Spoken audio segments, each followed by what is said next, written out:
Assalamualaikum warahmatullahi wabarakatuh. Saya Adistia Ramadhani dengan NPM 21131919184 dari kelompok Adistia, Dara, dan Isep akan menjelaskan tugas akhir dari data mining dengan penerapan algoritma K-means untuk clustering data obat-obatan pada RSUD Pekanbaru.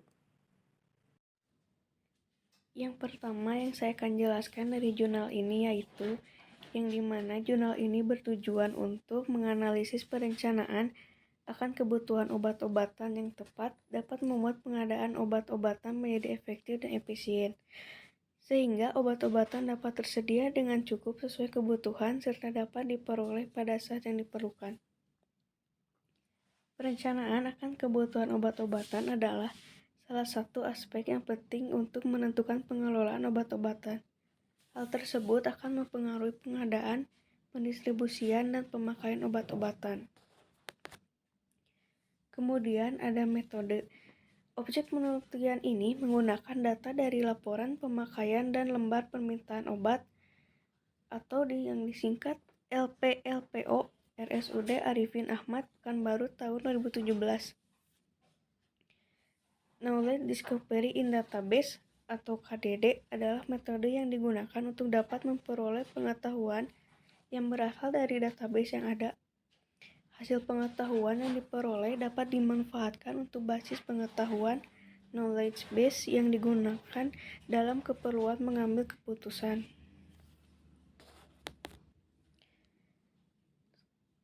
Proses algoritma K-means. Yang pertama ada 1. Tentukan K sebagai jumlah klaster yang akan dibentuk menggunakan metode Elbow Criterion dengan rumus sebagai berikut. Kedua, tentukan K titik pusat klaster centroid awal yang dilakukan secara random. Penentuan pada centroid awal dilakukan secara acak atau random dari objek yang tersedia sebanyak K klaster untuk menghitung centroid cluster ke I berikutnya. Digunakan rumus sebagai berikut. 3. Menghitung jarak dari setiap objek ke masing-masing centroid dari masing-masing cluster menggunakan Euclidean distance dengan rumus sebagai berikut. Yang keempat, alokasikan dari masing-masing objek ke dalam centroid paling dekat untuk pengalokasian objek ke dalam masing-masing cluster pada saat iterasi.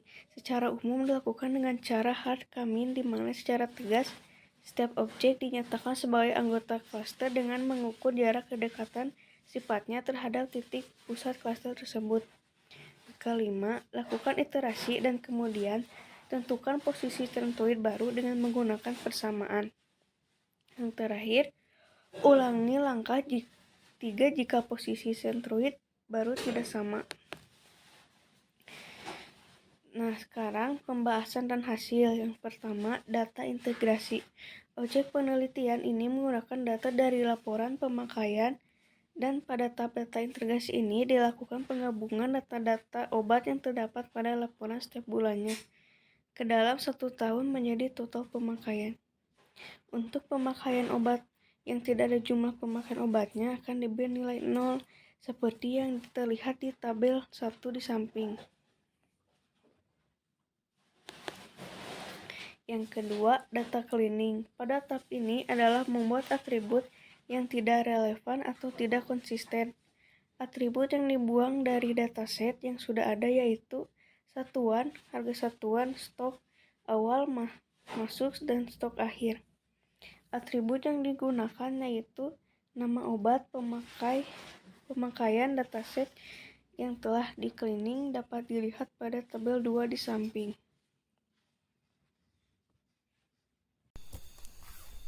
Saya Isap Lutfinur di sini akan melanjutkan dari teman saya yaitu untuk nomor 3, proses training. Nah, di dalam proses training ini terdiri atas beberapa iterasi tergantung dari kecocokan antara iterasi yang ini, nilai pusat klasternya dengan iterasi yang sebelumnya.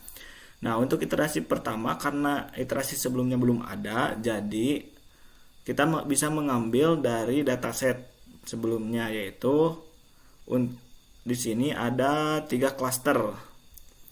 yaitu klaster pertama sedikit, klaster kedua sedang, dan klaster ketiga tinggi. Dan untuk pengambilannya, klaster pertama itu C1 total pemakaiannya 148, klaster 2 1140, dan klaster ketiga 116.800. Nah, di sini datanya random. Ini digunakan untuk di mana? Nah, digunakan untuk iterasi 1 untuk yang rumus selanjutnya, yaitu yang ini 148 di yang ini 148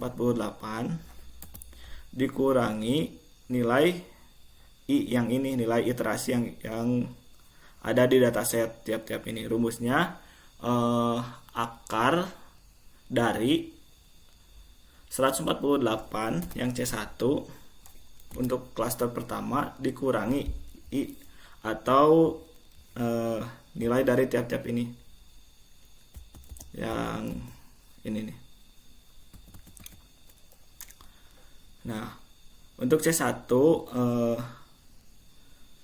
X-nya 148 sesuai yang ini. Kemudian C2 juga 1140 yang ketiga. Kemudian dari proses ini akan ada 3 klaster hasil. Nah, di sini dihitung lagi C1 itu ada berapa di hasil yang training 1 iterasi 1. Jadi dari hasil iterasi 1 didapat C1 yaitu 163 data, dan C2 ada 113 data, dan C3 ada 19 data. Karena iterasi sebelumnya belum ada, maka untuk membandingkan nilai ini dengan sebelumnya belum bisa, maka dilanjutkan dengan iterasi yang kedua. Nah, untuk iterasi yang kedua, nilai pusat klasternya diambil dari sini, dari yaitu 3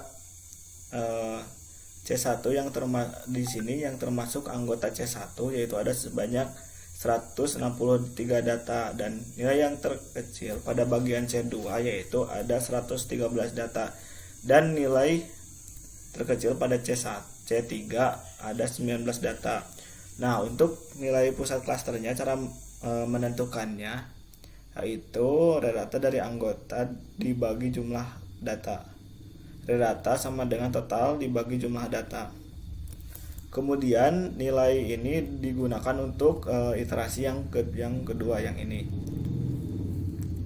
Setelah itu dari iterasi yang kedua didapatlah bahwa C1 yang termasuk sebagai anggota C1 yang terkecil ada 205, C2 ada 72, dan C3 ada 18 data.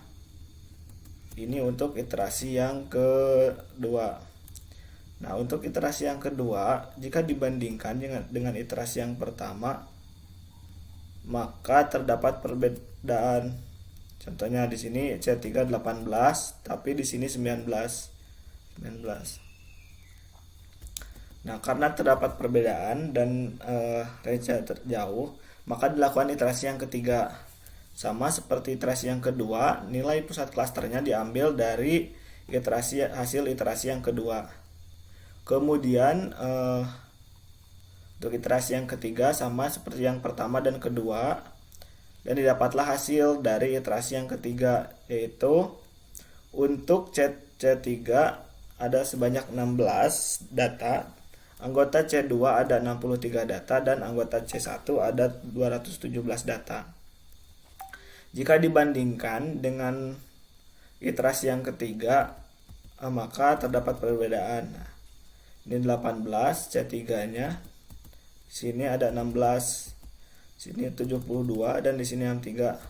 Perbedaannya terlalu jauh. Maka dari itu dilakukanlah iterasi yang keempat. Nah, di iterasi yang keempat itu sama dengan iterasi yang pertama, kedua, dan ketiga. Kemudian operasinya juga sama.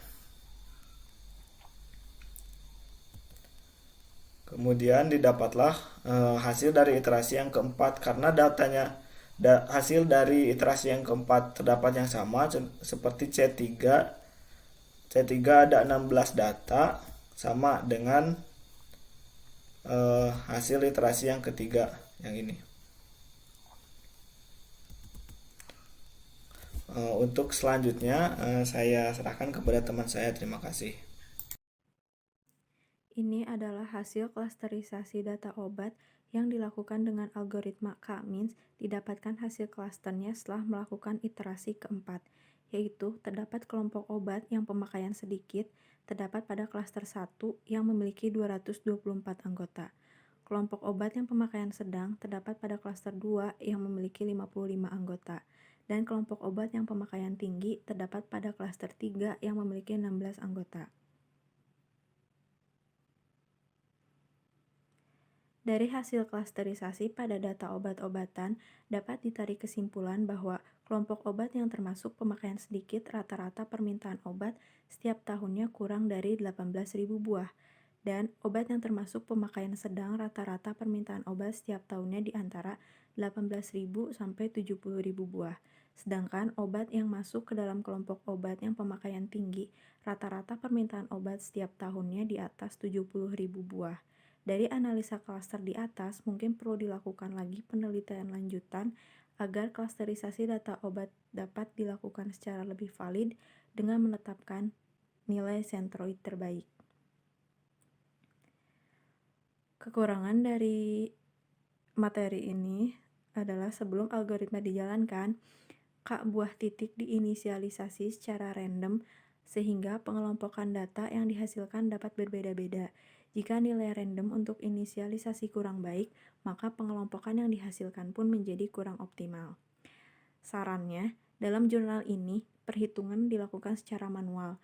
Untuk kedepannya supaya lebih efisien dan lebih mudah, maka disarankan untuk memuat perhitungan dan diimplementasikan ke dalam sebuah aplikasi baik itu web, desktop, dan lain-lain. Demikian penjelasan dari kelompok kami. Mohon maaf apabila ada salah kata. Wassalamualaikum warahmatullahi wabarakatuh.